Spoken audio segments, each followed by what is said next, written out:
everybody, and welcome to the commentary zone. As you enter the room, please don't forget to give us a little thumbs up, hit that subscribe button, the notification bell, and tell a friend. Part 2 of 2 Tons of Fun Friday. We have 1,000-Pound Best Friends Season 2, Episode 9, Way Lady Way. This was a kind of fun episode, I ain't gonna lie.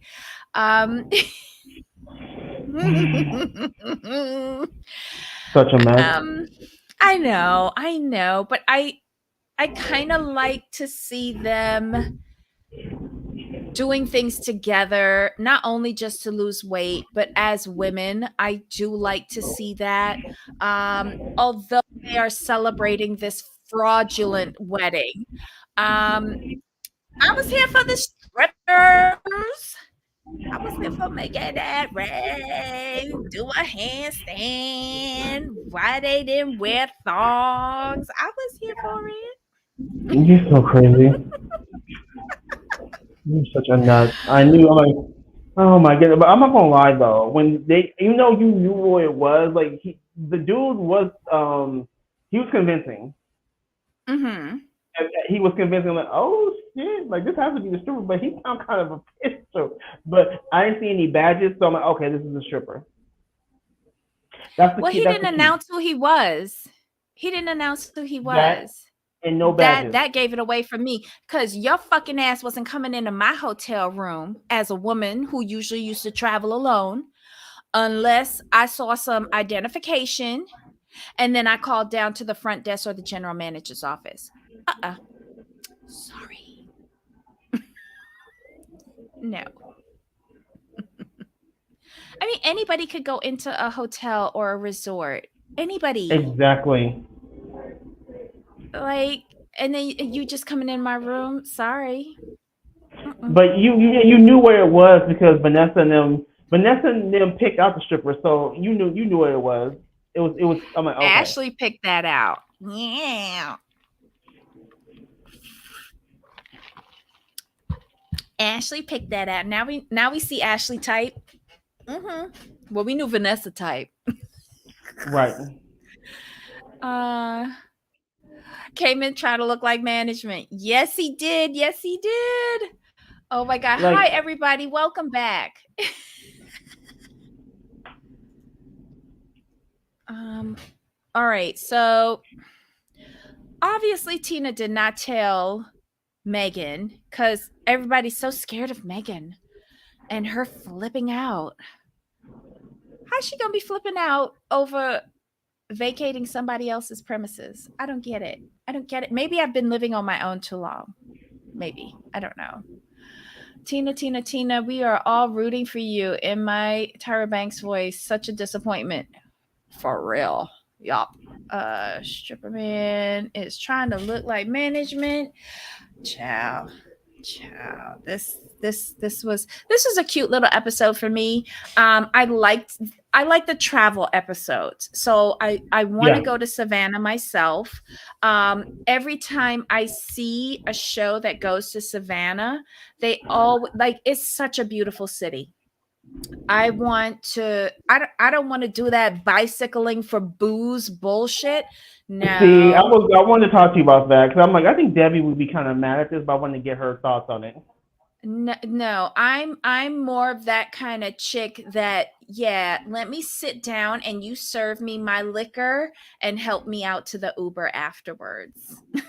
Yes, Debbie maintains her bouginess no matter where she goes.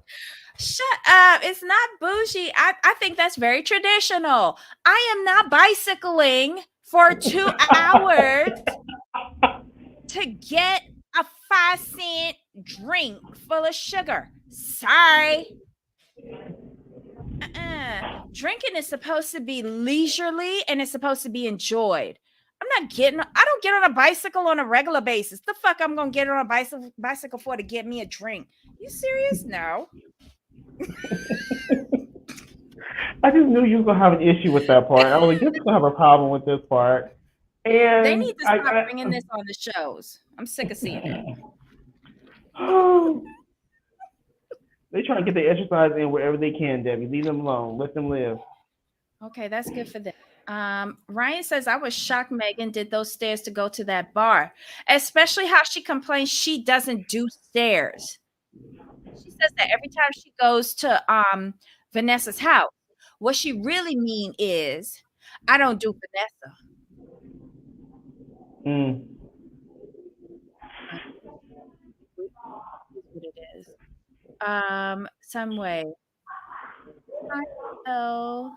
Tina tells her next episode that John and Megan have to move out.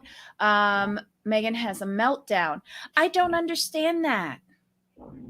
You're not on the mortgage. Or am I missing this? Am I missing this? Here's the thing, though. This obviously there have been discussions all along, right? This should have been a conversation that should have been had months ago, in my opinion. You do not tell someone before their fake wedding that they have to move. Not before the fake wedding, Jamal. I'm just saying, because here's the thing. The reason why I call it fake is because, like, I have never met a bride who hammed and hawed so much over their wedding. And most weddings, okay, let me back up. Let's back up. Okay, so let's talk about this. Mm-hmm. I'm not buying this wedding storyline. Okay? This is what they're doing. They're going to make her the runaway bride at the end of the season. The timeline makes no sense. Because remember, in earlier episodes, it was like 2-3 episodes ago, she just announced she was getting wedding, and they were getting married in a few months, like the fall or something. And now 3 episodes later, y'all getting married. Shut up. I'm annoyed. Oh my god. This is why I miss the old days of like reality TV when we weren't sharp enough to pick up on these things. Now, like, we're veterans, like, we see through this BS. No. Oh my god. It's annoying. On the eve of my fake wedding, you want me to move out? Yeah. Yeah. Move out. I don't get it. I don't. Whatever. It just stuns me that Megan thinks that she can get married and come back as a whole married woman and living in that woman's basement. And she sat here and said, I've made so many mistakes in my life. Didn't she say that in this episode? Yeah. And she's scared of making mistakes. Don't you think that you should be moving out? It's bad enough you got a man up in there living with you in your friend basement, but now y'all are taking a step to get married, have a whole wedding instead of go down to the courthouse. Oof. Y'all having this whole wedding, and you are surprised that somebody wants you out of their basement? I know it couldn't have been fucking me. Mm-mm.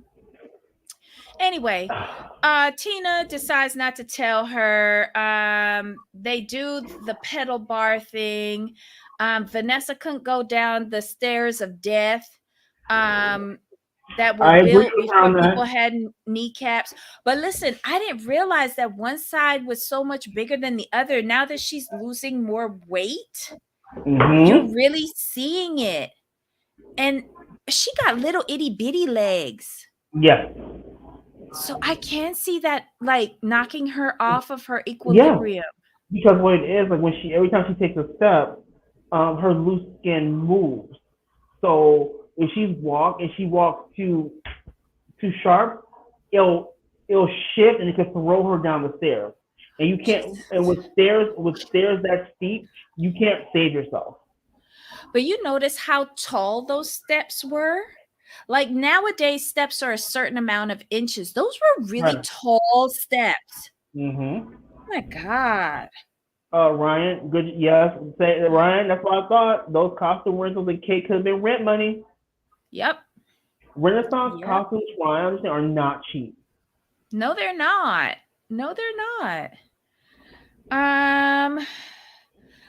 Okay, so after the pub crawl, They go back to the hotel and they're planning to go out that night and get their freak on. They playing. Vanessa got the trap music on 10. And they're playing around in their underwear. Tina's little negligee looked really cute. I have to say that. We see Ashley taking a shot. Vanessa is why they always gotta show Vanessa dressing. And did you notice that the edits on this were really bad because we saw her in her full jumpsuit. Then next thing you know, we saw her on the bed naked, putting on the jumpsuit. Whatever. We saw what's her name, Megan, fully dressed, and then we saw her putting on or taking off. So, like, she was then putting on what she had on before. Editing, do better. Do better. But then there's a knock at the door. And hotel management come and tell them that they getting complaints for noise. Then he come in and he flip open the safe and said, "Who got that contraband in there?" And then he said, "Whoop whoop whoop whoop."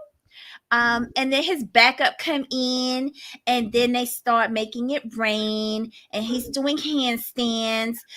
I swear Megan asked for titties in the face, but she got balls in the face instead. That was cute. They worked for it. They had $10 bills in that gun.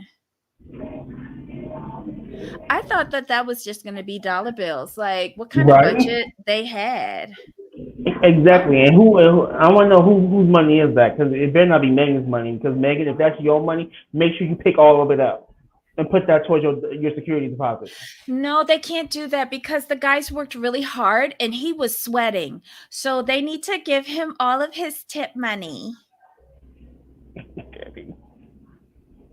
Listen, he worked for it.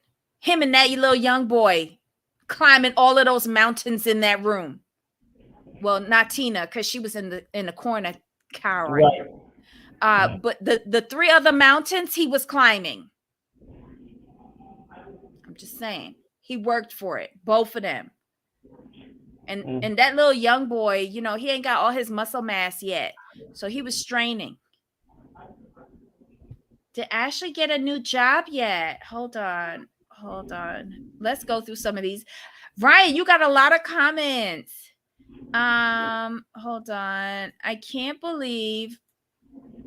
Wait. For some reason, my thing isn't working. Show.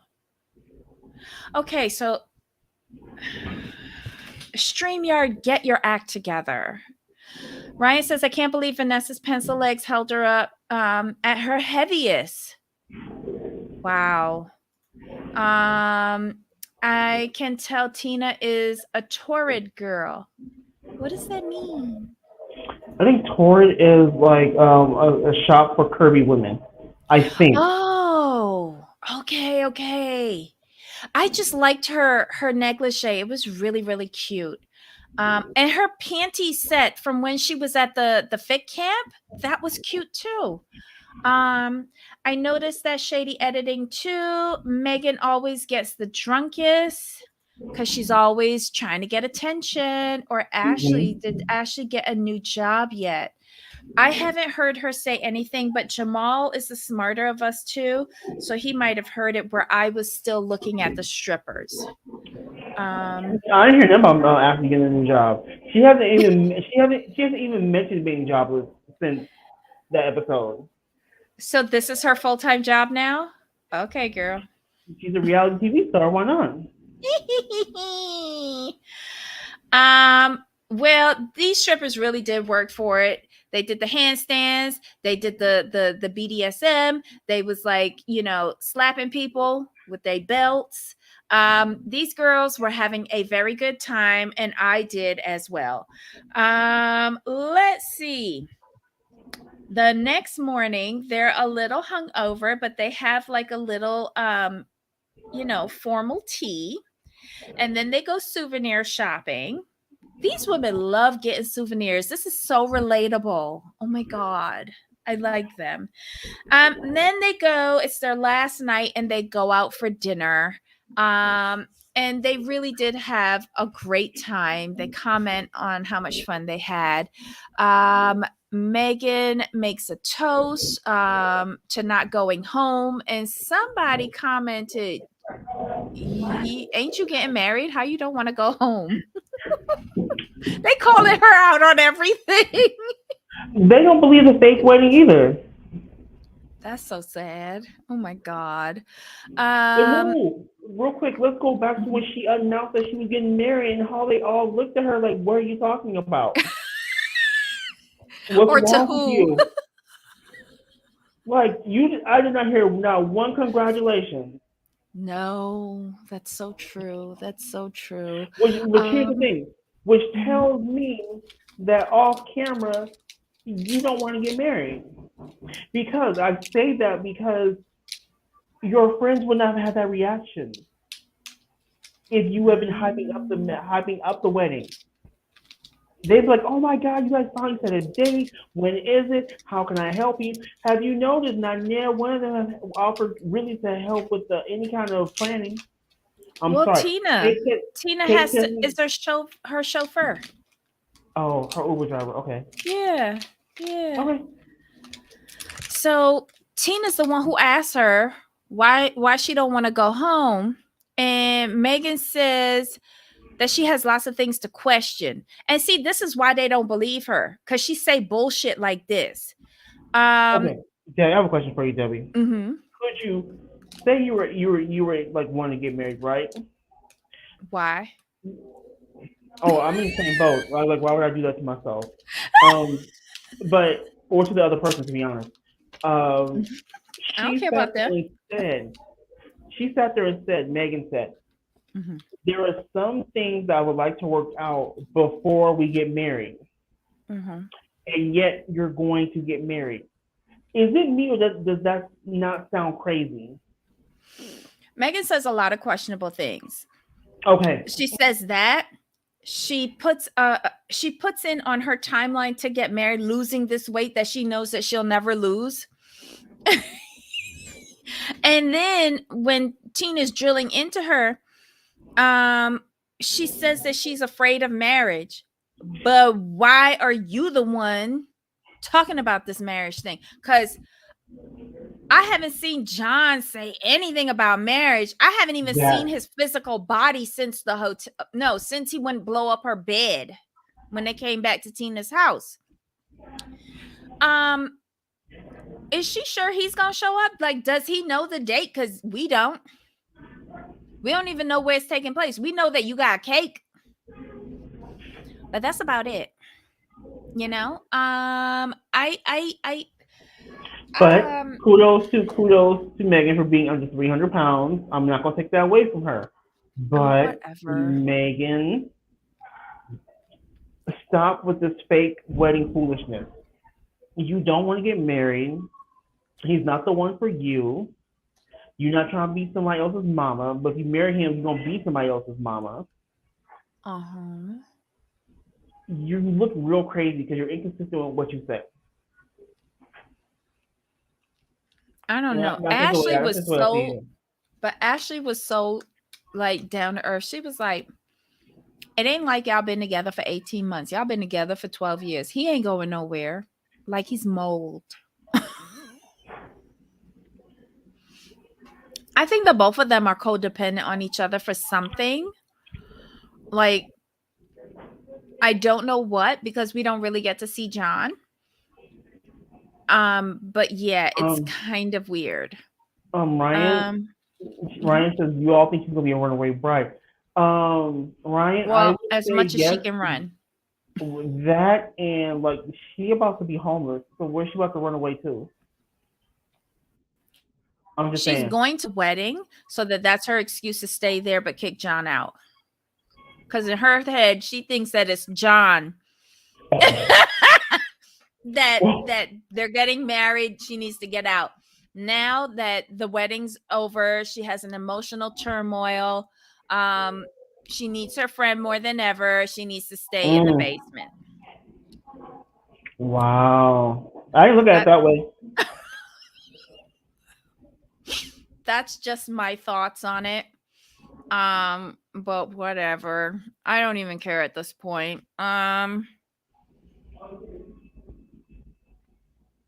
Is this where they start talking about when they get back, Ashley and Tina are supposed to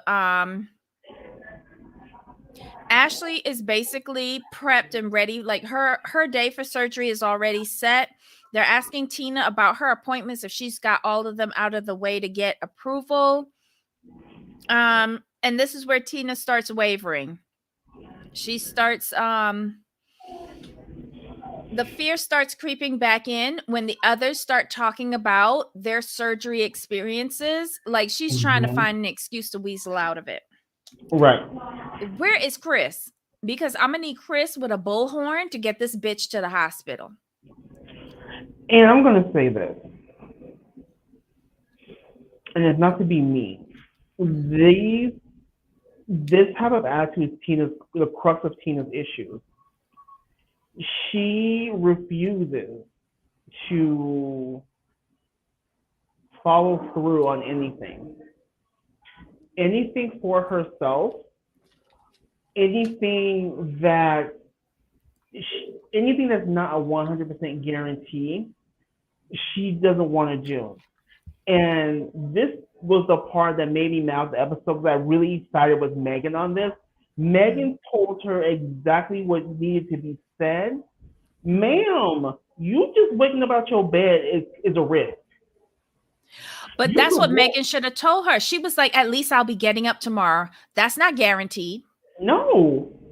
When she said that, I'm like, you know what? Right there, that's your problem. No, it's not guaranteed. Mm-hmm. You could roll over and fall off the bed and kill yourself, break your neck. Or you could just stop breathing. Or your husband could suffocate you. Okay, that too. But here's the thing. With Tina, talking about sleep. Who's to say you don't have impaired breathing? True. What if you holding on to this weight is doing like consistent damage to your lungs and or heart? Mm-hmm. She's not thinking that. And this is what she almost lost me this episode. And I say almost because I never want to disregard someone's mental health. But in her case, she refuses to do what's needed to be done. And this includes kicking Megan out in a timely manner. Mm-hmm. She likes to procrastinate. She's a person who knows what to do, but will make excuses not to do it because there's some risk involved. I mean, you married your husband young. He could have been like any kind of man, but you had no problem marrying him. See, like you, it's her picking and choosing which risk to take, and this risk is worth taking because it'll help her be there for her children longer. Mm-hmm. And you keep, I want to be here for my kids. I want to be here for my kids. Like, that's great. Like, say you keep the weight and you pass on in 3 years versus you getting the surgery, having a better quality of life and living 20 more years. That's just where I am with her. Mm-hmm. Mm-hmm. And I get frustrated with her because you're slipping back into old habits, and I wonder why. Because of her husband. Because of her husband. Ryan says Tina and Ashley are supposed to get the surgery on the same day. Tina is backing out before she's supposed to go to the hospital. Mm-hmm. Yeah, because Ashley has the earlier surgery, and right after Ashley's done, then he's going to do Tina's surgery. So that's why we saw Ashley get to the hospital and was checking herself in, and Tina was still at home having a conniption. But did you see the atmosphere downstairs where Megan is with them kids and she's cooking them breakfast, and Johnny comes and says, "Thank you for cooking breakfast," with like this little harshness in his voice. And then he's like, "We need to get Tina to go. It's time to go." And I was like, so why don't you go upstairs and get your wife?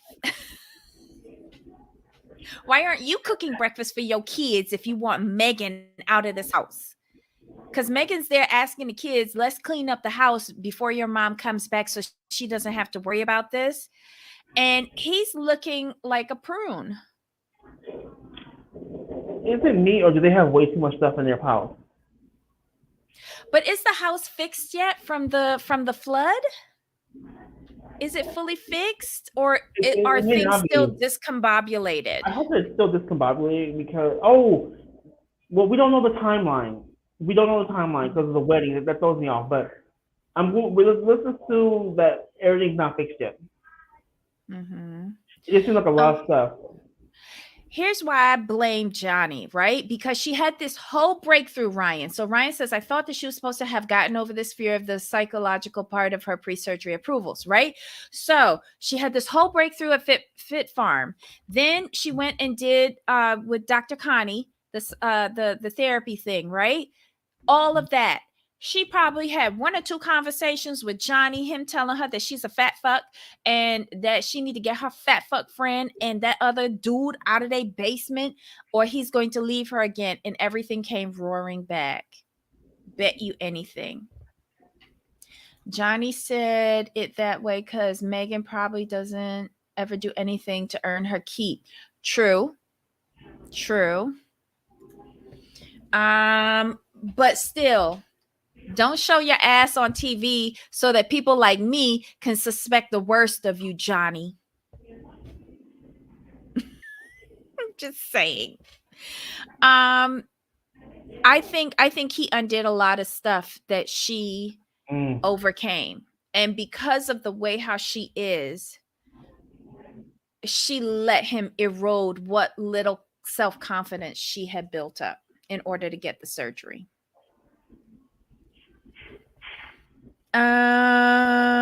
What else? Who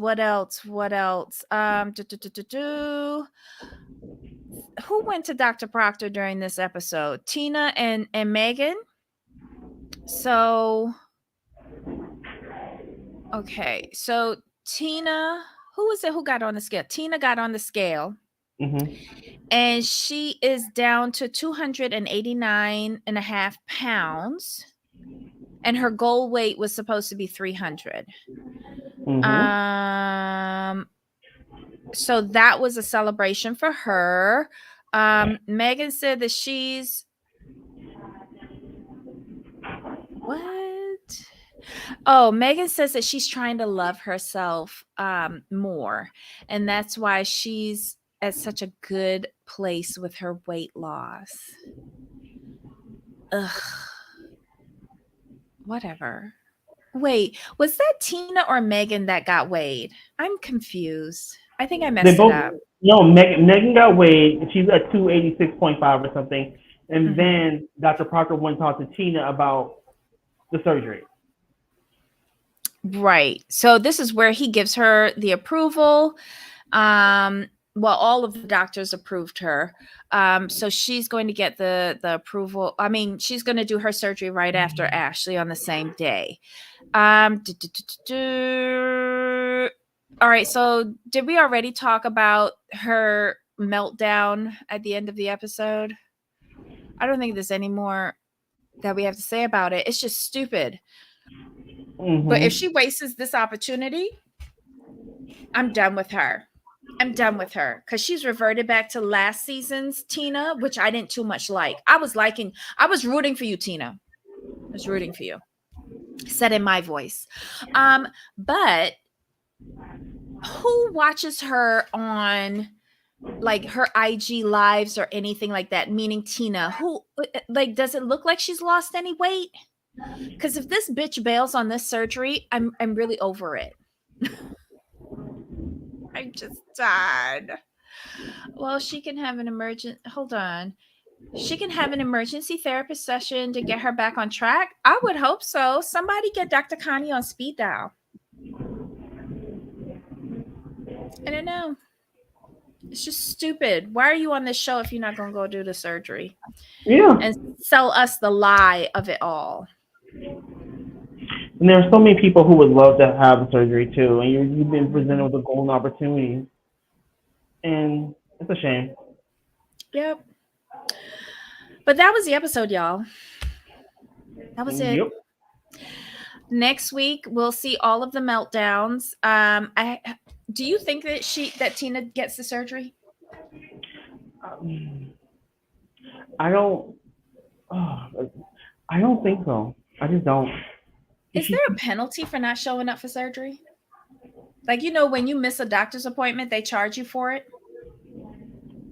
I don't know. I would. Or they probably just charge her insurance. What insurance? You ain't going on this show if you got insurance. I can't Sorry. stand you. But you're probably right though. Or you might have insurance, but they don't cover this. Right. Tina. Oh, Ryan says Tina might be back in the mindset where she thinks that she can do it herself since she got down to where Proctor wanted her to be. Well, that's a dumb mindset because wasn't she yo-yoing 10 pounds before that when she was in that mindset?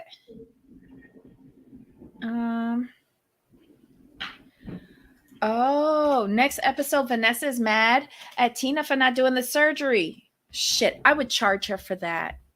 Because somebody else could have had that surgery time. Exactly. Unbelievable. Anywho, that's the episode, y'all. 1,000-Pound Best Friends, season 2, episode 9. Way, lady, way. Next week we'll see more of this BS. I don't know what to tell y'all. I'm getting frustrated with these idiots. I need people to have surgeries, and I need people to be successful and be mentally and physically fit because it gives me something to look up to. That's it.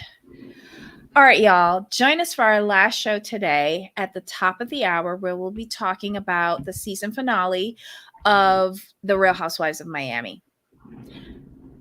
I am so happy with this season. It's been consistent throughout. Love it. Love it. How many episodes are left of this show? Jamal, do you know how many episodes we're getting? I don't know. I've been looking for it. Can't find anything. Maybe around 12-ish. I assume 12. Yeah. So maybe around 12. Do we get reunions with this? No, right? No reunion, no. Damn. TLC, shell out a little bit of money. I would like to see, some improvement. I don't know. I don't see no support from Johnny. Me neither. Maybe they should make John and Johnny leave. And then maybe I would be more understanding of Megan being in Tina's house. I don't know. So next year we get Vanessa's cosmetic makeover. Maybe. I hope so. Yeah, because now that she has that imbalance, I'm gonna need them to speed up, like helping her with those saddlebags. I really that's dangerous. Her legs are too spindly. She don't got thickum legs like Megan. And besides, it'll make Megan jealous if Vanessa gets her saddlebags off before she gets hers off. She still needs to lose 70 pounds. I feel she'll do it. Out of all of them, Vanessa has the most, get up and go. She's the most engaged and yeah, driven. Thank you. She's the most driven to get to her goal. I don't know. Anyway, Jamal, I know you probably have to charge up. I think she'll have to wait 1 or 2 years before her weight is stable. Oh, wow. Oh. So wait, how long has it been since surgery for her? I think 1 year. She's 1 year? I think she might be 1 year. So then she's almost there in real life, right? Right. So then, yay. Okay, good. But he said he wanted her to get down to 180, right? yeah, because he They, needed like a lot of the fat out of the saddlebags cuz right now it's still a lot of fat in there. He wants that fat gone so that he's just cutting off skin, I guess. So yeah, that's a long time and a lot of rashes to struggle with. It is. But in the end it'll be so worth it. And then she'll look just like Jackie. Oof. Okay. All right, y'all. Join us again at the top of the hours, Real Housewives of Miami season finale. We'll talk about that. Bring your notes. Any final thoughts, Jamal? no, this is a solid episode. Can't wait to see what happens next week.